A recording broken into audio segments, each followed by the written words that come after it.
Ok. Voy a grabar, ¿ok? Entonces, bueno, esta presentación nace de la necesidad de hablar sobre la matemática, ya no desde la ingeniería, sino que queremos hablar sobre la matemática a un nivel filosófico y a un nivel de cómo se desarrolló historiográficamente. Eh, Ese es el objetivo que tiene esta presentación en particular. Entonces, por eso se llama Soñan los conjuntos con conjuntos de ovejas. Esto refiere a que, ¿qué son los conjuntos? ¿Tienen existencia ontológica? ¿Cómo los conocemos epistemológicamente? Y eso es lo que vamos a ir revelando en esta charla, que espero que sea motivante para, sobre todo, las nuevas generaciones y lo profundo que tiene la matemática. Entonces, comencemos.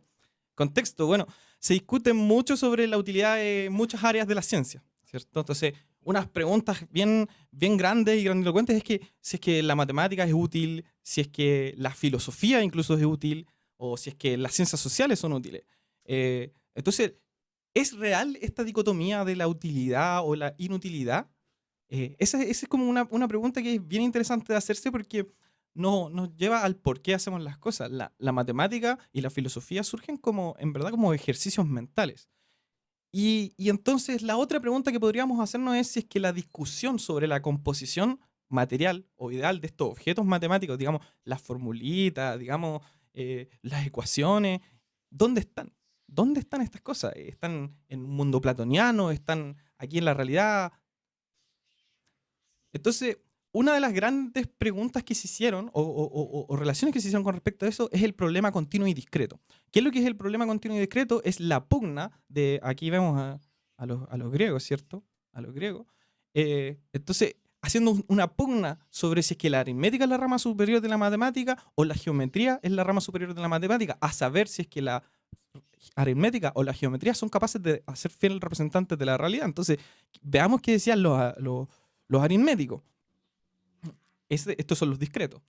Eh, bueno, Pitágoras era un aritmetista, en el sentido de que decía que toda la matemática se podía representar como la división de dos números enteros. Bueno, y entonces cualquier segmento, cualquier línea debería poder representarse, la realidad debería poder representarse en términos de estos elementos. Pero ¿cuál es el problema? Su mismo teorema, que lo hace tan famoso, es su caída. ¿Por qué? Porque cuando nosotros tenemos este triangulito, ¿cierto? El triángulo rectángulo, que cumple el teorema de Pitágoras, y asignamos la A a 1 y la B a 1, la C resulta ser 2. Es decir, perdón, la C al cuadrado resulta ser 2. Entonces, la C es raíz de 2. Entonces, el teorema de Pitágoras, que es cierto, construye un número especial, raíz de 2. Y este número, los griegos sabían que no se podía representar como una división de dos números enteros. ¡Pum! Tabú. Entonces los pitagóricos sabían esto y lo escondían. No se podía hablar porque esto desarmaba toda la concepción aritmética de la matemática. Por lo tanto, la geometría surgió epistemológicamente como la rama correcta.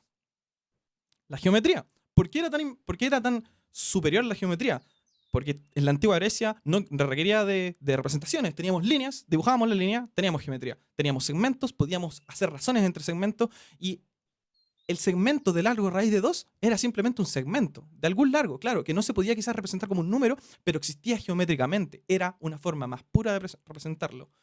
Entonces, todo podía representarse en segmento y tampoco requería de la existencia ontológica del mundo de las ideas de Platón. ¿Qué es lo que es la existencia ontológica del mundo de las ideas de Platón? Esto de que existe un mundo de las ideas retrotraído, existente, allá, un ser, una existencia que está afuera y que nosotros quizás podemos accederla.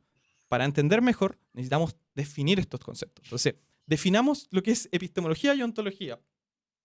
La epistemología, dícese como la teoría del conocimiento. A grosso modo, estudia el cómo entendemos y es útil para generar reflexión con respecto a las ciencias. La epistemología es una rama fundamental de la investigación. Se plantea preguntas metateóricas y nos dice si es que estamos con sesgos cognitivos. Nos devela nuestros sesgos cognitivos. Es como la pregunta de que cuando el experimento de rejilla de la física, cuando lo miro se echa a perder. Entonces lo estoy contaminando. Ese sesgo hay que tenerlo en cuenta. Eso es lo importante de la epistemología. Y por otro lado, la ontología es el estudio de la naturaleza del ser, pero el ser conocido desde nosotros, desde un sujeto. Entonces, la ontología de las matemáticas en particular se pregunta sobre la naturaleza, sobre los objetos matemáticos. La naturaleza de las formulitas, la naturaleza de las ecuaciones, la naturaleza de las funciones? Es una pregunta que, como vemos, nos olvidamos un poco de la dicotomía, de esta dicotomía de la geometría o lo continuo y lo discreto, porque la geometría se presentó como superior. Y además, la praxis matemática, hasta el siglo XIX, la praxis matemática se enfocó en la resolución de problemas. Pero ¿qué pasó? Llegó el paraíso de Cantor. El paraíso de Cantor nos trae una de las revoluciones más grandes de la matemática, a saber, el cambio en el ente fundamental del geométrico, la cosa, la función, la ecuación diferencial, al conjunto. Y entonces cambiamos epistemológicamente lo que entendemos como matemática a una visión desde sustancialista, es decir, que presenta a estos objetos como existentes, a una visión relacionista, en donde nos presenta, por ejemplo, la función se redefine en torno a la relación de dos conjuntos. Entonces es la relación la que nos trae adelante el entendimiento.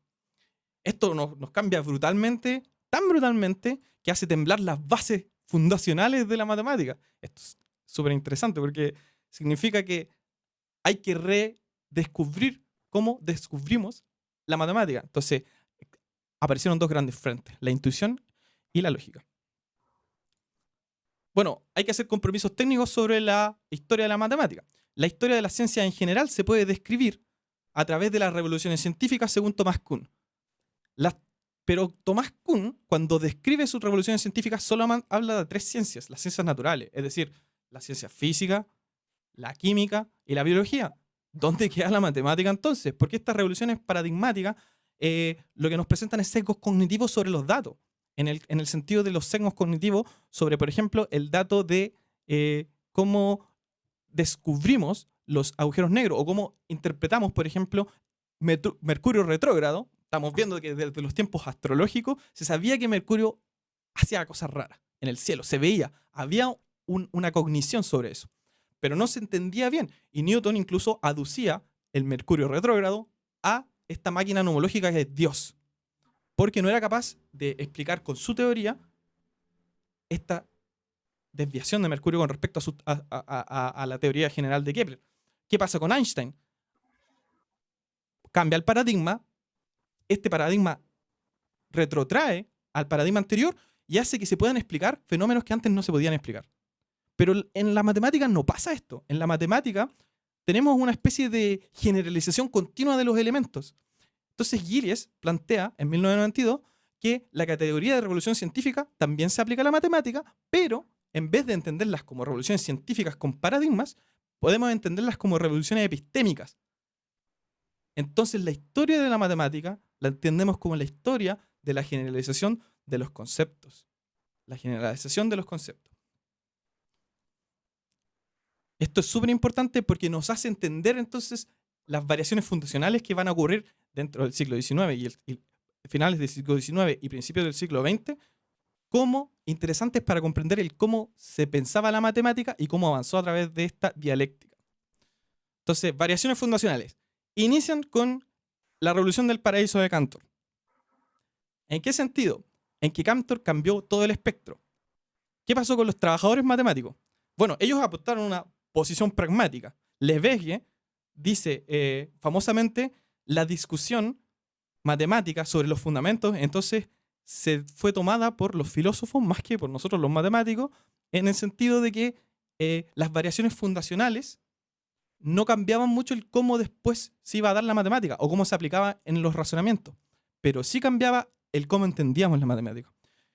¿Y por qué? Porque tenemos que entender que lo que ahora entendemos como rigor matemático, lo que ahora entendemos como intuición matemática, no existía como tal antes de los fundamentos fuertes.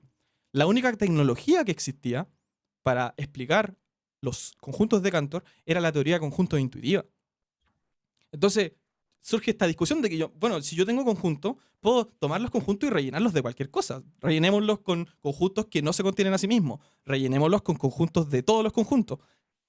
Entonces, ahí surge la pregunta de qué están hechos los conjuntos. O si sueñan los conjuntos con conjuntos de conjuntos. Con conjuntos de ovejas. Entonces, la primera fundación que yo encuentro que es sustancial. La primera es la fenomenología de Husserl.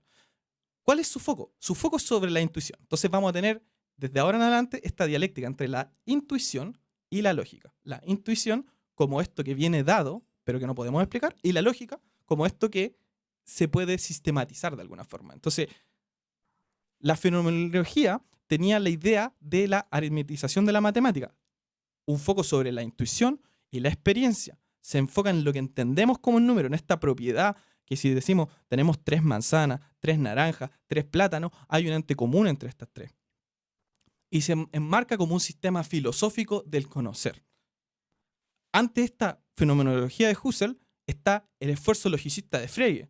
Frege tiene una idea de generar pruebas puramente formales, conectadas con pasos lógicos, para dar nueva metafísica, metamatemática, y así responder completamente a toda la matemática. Quiere construir primero la aritmética para terminar construyendo el análisis real, todos los tipos de matemática que puede existir. Y tiene la idea de que epistemológicamente, es decir, cómo conocemos la matemática a través de la lógica. A través de la lógica vamos a resolver la matemática. Pero surge el primer drama. Entonces, cuenta la leyenda de que estaba Frege terminando su segundo libro, el segundo capítulo de su segundo libro, y lo llamó Russell. Acá está Russell. Y le dijo, oye, Frege, encontré esta pequeña cosita siguiendo tus principios. Digamos que sea R el conjunto de todos los conjuntos que no se contienen a sí mismos, y entonces R pertenece a R, si solo sí, R no pertenece a R. Contradicción. Eso significa que el sistema lógico, naive, intuitivo, nos trae contradicciones. Russell ya sabía, ya era presente esta contradicción, porque para parchar esto, entonces necesariamente teníamos que agotar primero lo que es un conjunto y lo que admite un conjunto. ¿Cómo lo parcha Russell? A través de la teoría de tipos. Su teoría de tipos, entonces, es lo que él logra haciendo que el axioma de extensionalidad, que es un axioma que permite construir conjuntos de esta forma, digamos que tenemos un conjunto X grande y que es de la forma X chiquita, phi de X. ¿Qué significa esto? Que uno podría hacer, con la axiomática de Frege inicial, podría hacer conjuntos de cualquier función phi. O sea, cualquier cosa, lo que se te ocurra. Russell y Zermelo, a través de su axiomatización, entonces acotaron un poco lo que era hacer un conjunto y que pedían que esta cosa fuera una proposición. Y como vemos, esto, como no tiene valor de verdad, no es una proposición y por lo tanto no puede ser un conjunto. Eso es lo primero que tiene que parchar entonces Russell para poder lograr un esfuerzo logicista real. Bueno, de esto surgió el principio de matemática de Russell Whitehead, que es súper importante porque es esta cosa, un libro gigante en donde están todas las bases lógicas de la matemática y que el meme está, que la justificación de que 1 más 1 es igual a 2 está como en la página 600, después de la definición del lenguaje pasigráfico y todo esto. Pero los problemas siguen surgiendo, porque los principios derivados de los que derivamos, estos axiomas fundamentales de los que tratamos de derivar la lógica, no son principios lógicos. ¿De dónde nos sacamos estos axiomas? Son absolutamente extralógicos. Es positivista, de hecho, pensar de que estos principios lógicos están fundados sobre una base sólida. Es decir, los axiomas son intuición. Esa es la crítica que se le hace. Entonces, la pregunta es, ¿son realmente estos principios básicos, estos axiomas, realmente lógicos? Y la lógica misma no tiene respuesta para eso.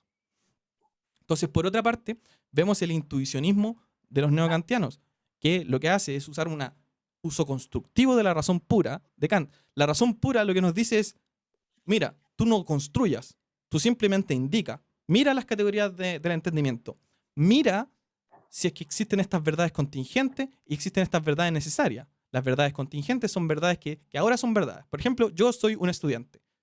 Felipe es un estudiante, es una verdad contingente en tanto yo sea un estudiante. Cuando ya no sea un estudiante, dejará de ser verdad. Pero cuando uno dice los estudiantes estudian, es una verdad necesaria. Porque es algo que siempre va a ser verdad, es como una cosa tautológica.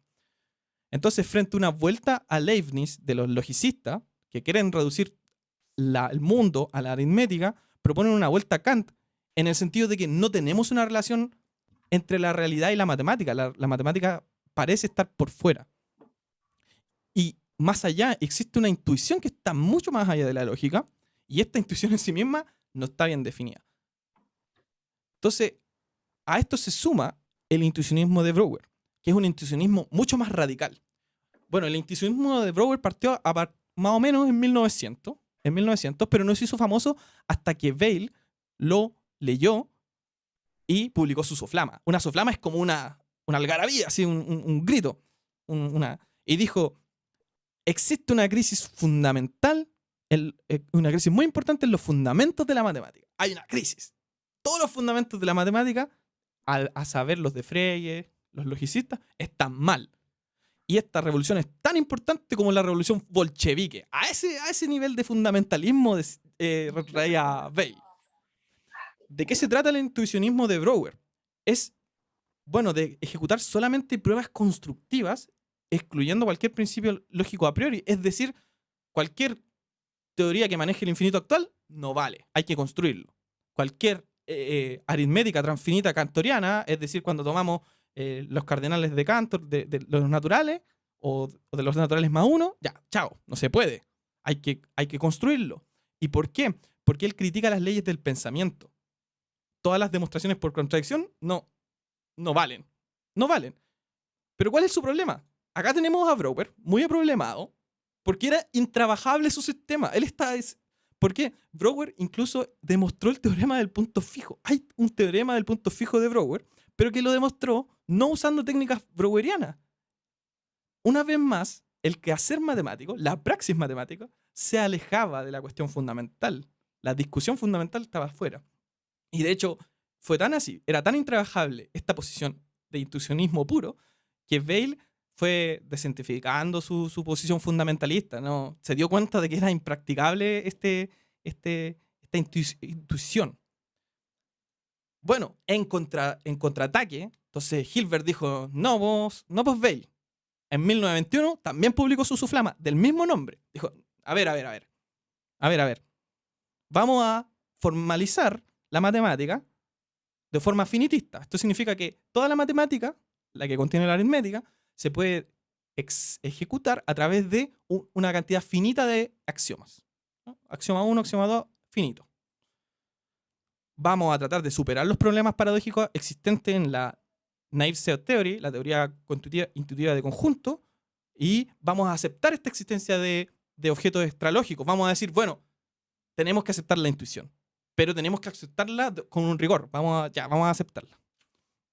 Vamos a probar que esta matemática spawneaba desde estos principios y podía mostrarse autoconsistente y acepta como dato la matemática existente. Vamos a dejar que los matemáticos trabajen, obviamente. Entonces Hilbert entiende que esta formalización axiomática se separa del trabajo práctico. Reconoce que es necesaria esta imaginación visual, intuición concreta, y no puede quedar anclado el trabajo del matemático o la matemática a intuiciones. Reconcilia entonces la matemática con una intuición necesaria. Pero ¿qué pasa? Aparece Gödel. Le dice, hola Hilbert.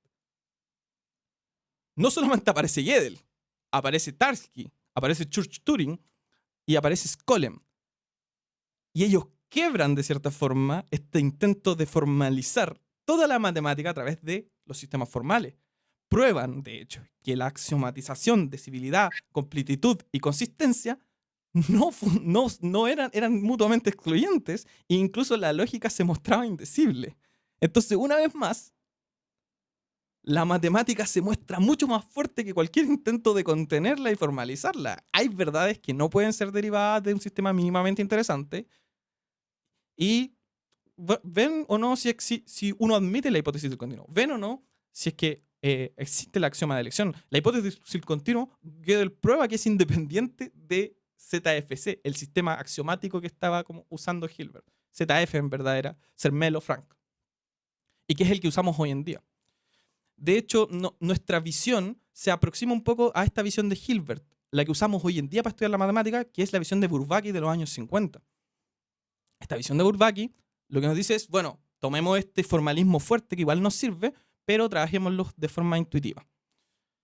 Bueno, hay que reconciliar la filosofía entonces, porque si la filosofía se muestra inútil, se ha mostrado inútil con todo intento de formalizar, parece que Lebesgue, aquí está Lebesgue, pensando muy seriamente, o Lebesgue, eh, parecía tener razón. Los filósofos, en verdad, se adueñaron de la discusión dejando fuera de la matemática, la praxis. Entonces podríamos mirar la matemática de esta parte y con esto vamos terminando. Y se generan discusiones importantes. Primero, desde el punto de vista ya, aceptemos la matemática. Funciona. La matemática debe estar en alguna parte. Lo primero que notamos es que la matemática es la mejor cosa que acompaña a nuestras mejores teorías. La física usa la matemática y la física describe súper bien el mundo, llevó a la gente a la luna. La biología describe el mundo, la teoría atómica tiene sentido y todo parece usar la matemática. Entonces la matemática debe ser indispensable. Si la matemática es indispensable, las entidades matemáticas deben ser indispensables. Debemos entonces comprometernos con la existencia ontológica de entes matemáticos, es decir, como la cosa funciona, tenemos que comprometernos a decir, ya bueno, las matemáticas están, deben existir ontológicamente, y esto nos trae como a colación una vuelta al platonismo. Pero salió Penélope Ward, bueno, otros pensadores, pero Penélope Ward tiene una visión súper clara en esto que dice, bueno, nosotros idealizamos mucho. En verdad estas son idealizaciones, ¿cierto? Por ejemplo, decimos, en la física sea una vaca, y la vaca es redonda, ¿cierto? Una vaca redonda. Y uno hace física con la vaca redonda, y eso funciona. Pero eso no significa que nosotros nos comprometamos ontológicamente con la vaca redonda. Nosotros sabemos que las vacas no son redondas y que esto es una idealización. Entonces, esta crítica a la indispensabilidad de la matemática tiene que ver con las idealizaciones.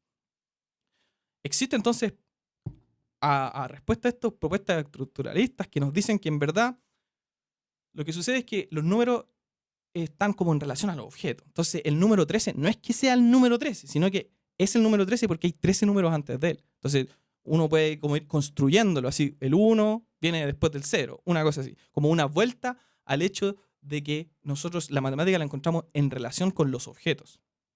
Por otra parte, tenemos los realismos semánticos. Parece ser que la matemática es una realidad contingente, incluso que es a priori y que está fuera de nosotros. Un realismo semántico lo que nos está diciendo es que la matemática no es descubierta.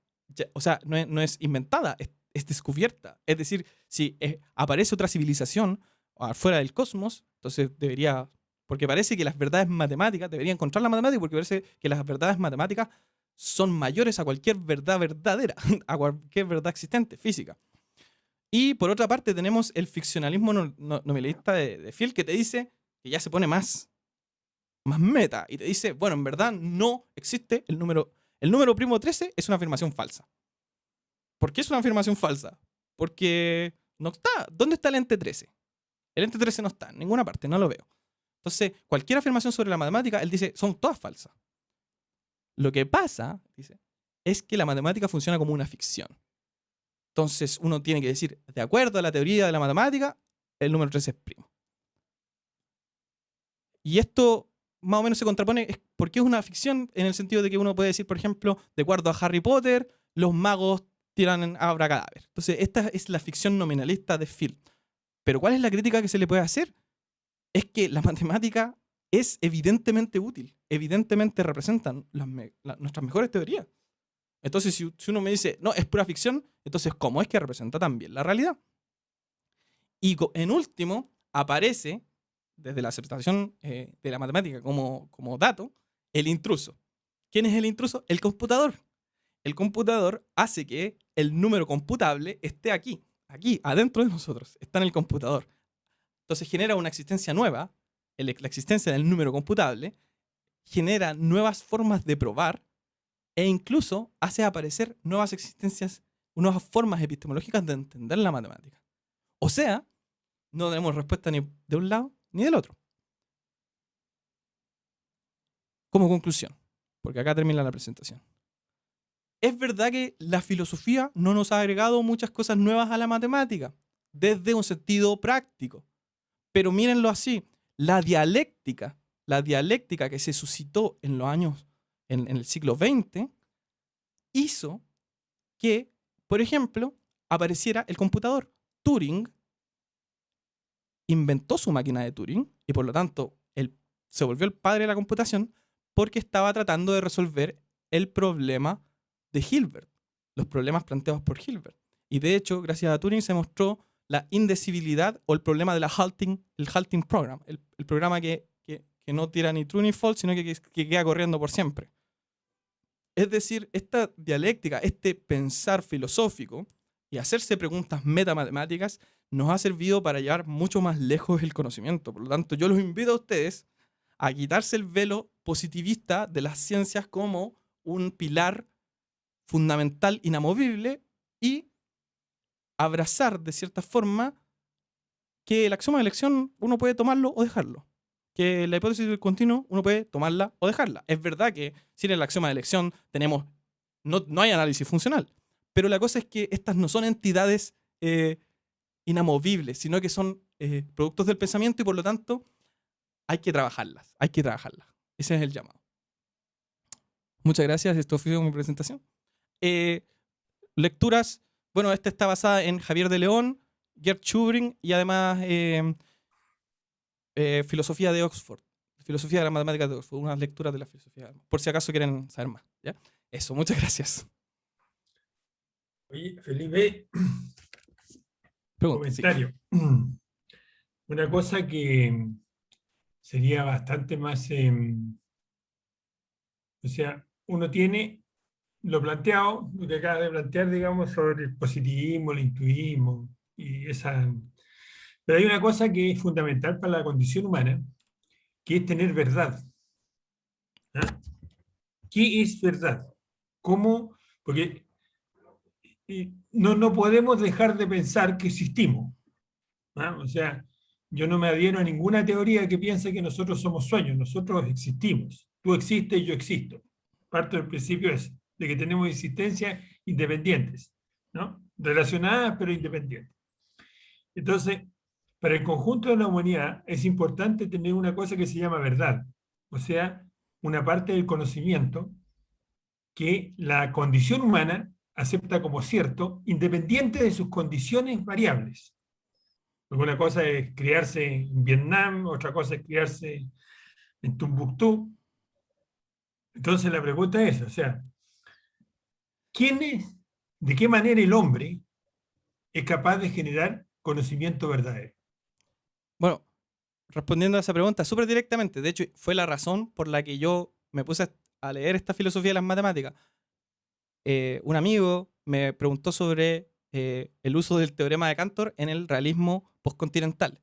¿Por qué? El realismo postcontinental trata de superar la posmodernidad en el sentido de que todo es una construcción y que en verdad el mundo no existe. El realismo postcontinental, Quentin Meillassoux, plantea el mundo existe, la realidad existe, somos entes materiales, y plantea que la forma, en conclusión, de entender el mundo es a través de la matemática, sea esta cierta o no, sino que es como un medio, es un mediante. Nos ayuda a mediarnos ontológicamente, a conocer ontológicamente la matemática. Acá puedo estar un poco equivocado porque estoy citando a un informe sobre Meillassoux, pero el punto es que esta discusión sobre la realidad y la existencia del mundo es lo que me llevó a hacer esta investigación sobre la matemática, para saber cómo la filosofía se encumbra, se intercede con la matemática. Y por eso me interesa tanto, porque el realismo postcontinental es una corriente filosófica que es de ahora. Es de ahora. Quentin Meillassoux está vivo, Ray Brassier me parece que está vivo. Son gente que está haciendo filosofía hoy en día y que justamente se plantea o trata de responder esta pregunta que usted me hace, profesor Labarca. Así que... Claro, porque yo, mira, desde mi perspectiva, que es bastante más humilde y sin muchas teorías, yo veo dos maneras de generar conocimiento verdadero. Uno es a través de la observación y la comprobación y la experimentación. Entonces tú observas, experimentas. Y entonces cuando tú haces un método para generar conocimiento, ¿cierto? Utilizando la observación y la experimentación, es lo que se conoce usualmente como el método científico, digamos. Discutible todo lo que queráis, pero más o menos eso se le llama el método científico, la observación y la experimentación. Pero cuando tú aplicas la observación y la demostración, siendo la demostración un proceso lógico, la formalización de eso es lo que se llama el método matemático. Entonces, todo el avance contemporáneo se ha producido o por aplicación del método científico o del método matemático, o ambos. No necesariamente son... Por No la dialéctica, necesariamente, yo ahí corregiría, es por la dialéctica entre, claro, pero es porque, que lo que se hace, porque o la se hace epistemología, observando, o se hace observando y experimentando, o se hace observando y demostrando. Eso es lo que te digo. Y eso le ha permitido a la humanidad, por ejemplo, que tú tengas ese micrófono y estemos haciendo esta lecera por esta cuestión del computador, digamos. Entonces, negar eso, o sea, digamos, ¿no? Como los amigos estos que dicen que la Tierra es plana. ¿No?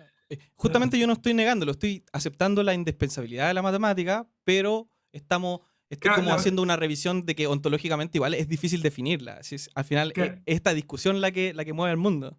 claro, pero eso es lo que te estoy tratando de intuir, o sea, la intuición que yo tengo, es que la matemática no es nada más que la formalización de eso, de la observación y la demostración.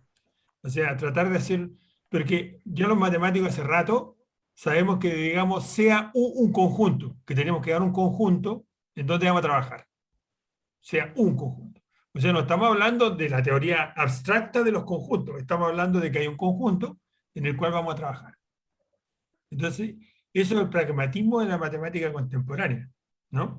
Entonces, pero es interesante, y sobre todo aquí en ingeniería matemática, que se coloque esta discusión. ¿Por qué? Porque el valor del ingeniero matemático, el mayor valor del ingeniero matemático, está en su profundo conocimiento de la generación de la verdad, ¿no? O sea, ustedes tienen asignaturas experimentales y tienen asignaturas teóricas. Ustedes se enfrentan al método científico, se enfrentan al método matemático. Entonces eso le da una capacidad de análisis lógico que en general la mayor parte de los ingenieros no tienen. Y ese es el mayor valor agregado, o sea, lo que se llama el transformer, es que cada uno de ustedes podría tomar una rama del conocimiento humano. Hay algunos que han tomado la biología, otros han tomado la mecánica, otros han tomado la física, otros se han quedado en la matemática y se han desarrollado en ese ámbito. Eso quiere decir que ustedes tienen una formación de base que le permite una elección de opciones que en otras profesiones no se da. Eso es lo que nosotros cuando creamos esta cuestión, o sea, cuando establecimos ¿no? todo lo que lo hicimos, no solo yo, todo lo que lo hicimos, siempre pensamos que estábamos haciendo el transformer, ¿no? Y esta discusión que tú colocas, le coloca a todos los estudiantes de la ingeniería matemática la indispensabilidad de la reflexión fundamental. ¿Ah? La discusión sobre el fundamento, el origen de la condición humana, del conocimiento humano, del origen de las cosas, no es un cogollito, es una discusión fundamental para el progreso de la humanidad.